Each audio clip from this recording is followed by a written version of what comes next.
Halo Bapak Ibu dan Saudara yang dikasihi oleh Tuhan, kita berjumpa lagi dalam Salam Pagi. Mari kita akan melanjutkan pembacaan firman Tuhan pada hari ini dari kitab 1 Tawarikh pasal 24 demikian. Inilah rombongan-rombongan anak-anak Harun. Anak-anak Harun ialah Nadab, Abihu, Eleazar, dan Itamar. Tetapi Nadab dan Abihu mati lebih dahulu daripada ayah mereka dengan tidak mempunyai anak laki-laki. Maka yang memegang jabatan imam ialah Eleazar dan Itamar. Daud bersama-sama Sadok dari Bani Eleazar dan Ahimelek dari Bani Itamar membagi-bagi mereka menurut jabatan mereka dalam penyelenggaraan ibadah. Lalu ternyata bahwa di antara keturunan Eleazar ada lebih banyak kepala kaum daripada di antara keturunan Itamar. Sebab itu orang membagi-bagi mereka sebagai berikut. Untuk Bani Eleazar 16 orang kepala puak, tetapi untuk Bani Itamar 8 orang kepala puak. Dan orang membagi-bagi mereka dengan membuang undi tanpa mengadakan perbedaan, sebab ada pemimpin-pemimpin kudus dan pemimpin-pemimpin Allah, baik di antara keturunan Eleazar maupun di antara keturunan Itamar. Dan Semaya bin Netaneel, panitera itu, seorang Lewi, menulis nama mereka di depan raja, di depan pembesar-pembesar, Imam Sadok, Ahimelek bin Abiatar, dan di depan kepala-kepala puak para imam dan orang Lewi. Setiap kali satu puak diambil dari Eleazar, dan demikian pula satu puak dari Itamar. Undian yang pertama jatuh pada Yoyarib, yang kedua pada Yedaya, yang ketiga pada Harim, yang keempat pada Seorim, yang kelima pada Malkia, yang keenam pada Miyamin, yang ketujuh pada Hagos, yang kedelapan pada Abia, yang ke-9 pada Yesua, yang ke-10 pada Sekanya, yang ke-11 pada Eliasib, yang ke-12 pada Yakim, yang ke-13 pada Hupa, yang ke-14 pada Yesebeab, yang ke-15 pada Bilga, yang ke-16 pada Imer, yang ke-17 pada Hesir, yang ke-18 pada Hapises, yang ke-19 pada Petayah, yang ke-20 pada Yeheskel, yang ke-21 pada Yakin, yang ke-22 pada Gamul, yang ke-23 pada Delaya, yang ke-24 pada Maasya. Itulah jabatan mereka dalam menyelenggarakan ibadah setelah mereka masuk rumah Tuhan sesuai dengan peraturan yang diberikan kepada mereka dengan perantaraan Harun, bapa leluhur mereka, seperti yang diperintahkan kepadanya oleh Tuhan Allah Israel. Golongan yang masih tinggal dari Bani Lewi, dari anak-anak Amran, ialah Subael. Dari anak-anak Subael ialah Yehdehya. Dari anak-anak Rehabia ialah Yisya, seorang kepala. Dari orang Yisar ialah Selamot.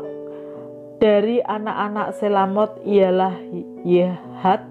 Anak-anak Hebron ialah Yeria, seorang kepala. Amaria, anak yang kedua. Yehasiel, anak yang ketiga. Dan Yekameam, anak yang keempat. Anak Usiel ialah Mika, dari anak-anak Mika ialah Samir. Saudara Mika ialah Yesia, dari anak-anak Yesia ialah Sakaria. Keturunan Merari ialah Mahli dan Musi, juga anak-anak Yaasia anaknya. Keturunan Merari dari pihak Yaasia anaknya ialah Syaham, Sakur, dan Hibri.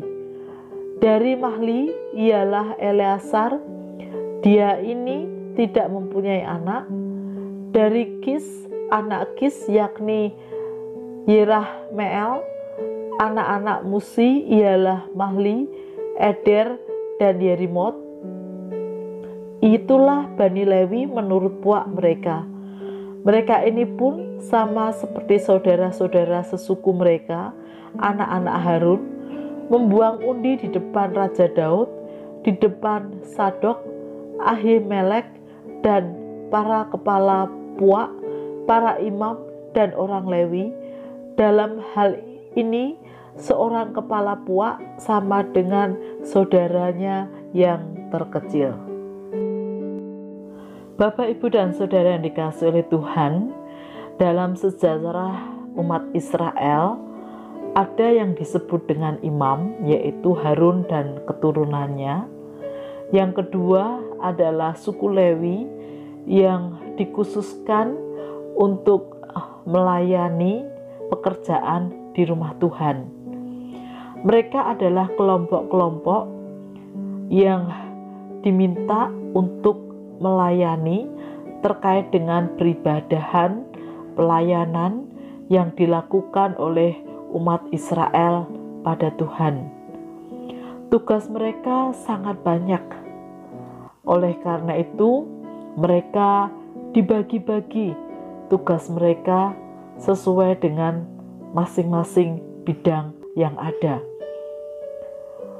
Dengan demikian, pelayanan dan peribadatan yang ada di Bait Allah boleh berjalan dengan baik. Bapak, Ibu, dan Saudara yang dikasihi oleh Tuhan, dari sini kita bisa belajar. Kalau ditarik sekarang, ibaratnya Bait Allah di zaman umat Israel adalah seperti gereja pada masa kini, meskipun konteksnya berbeda. Di dalam gereja ada banyak sekali pelayanan-pelayanan yang harus dikerjakan sesuai dengan visi yang Tuhan Yesus taruh untuk dikerjakan oleh gereja Tuhan di muka bumi ini. Oleh karena itu dibutuhkan orang-orang yang mau mengambil bagian mengerjakan tugas pelayanan tersebut. Ada hamba Tuhan, ada penatua, ada diaken, ada pengurus komisi rayon, dan aktivis-aktivis gereja yang lain. Oleh karena itu, marilah kita mensyukuri atau bersyukur atas keberadaan mereka yang mau memberi diri untuk terlibat di dalam pelayanan pekerjaan di rumah Tuhan, yaitu di gereja. Dan mari kita dukung mereka dan doakan mereka agar mereka diberkati Tuhan dalam pelayanan dan setia di setiap tanggung jawab yang diemban, sehingga pelayanan gereja boleh terus berjalan dan semakin menumbuhkan dan mengembangkan gereja, dan di atas semuanya itu nama Tuhan dimuliakan. Mari kita berdoa. Tuhan Yesus, kami sungguh bersyukur bahwa ketika kami diajar untuk bagaimana kami beribadah, bagaimana kami bergereja, ada orang-orang yang Tuhan kirim untuk melayani gereja, baik itu hamba-hamba Tuhan, penatua, diaken, pengurus komisi rayon, dan juga para aktivis.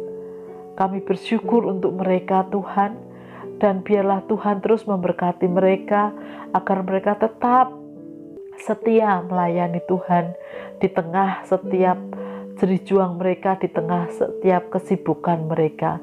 Dan biarlah sungguh mereka boleh menjadi berkat bagi banyak orang. Gereja boleh semakin bertumbuh dan berkembang sesuai dengan kehendak Tuhan Yesus, Sang Kepala Gereja.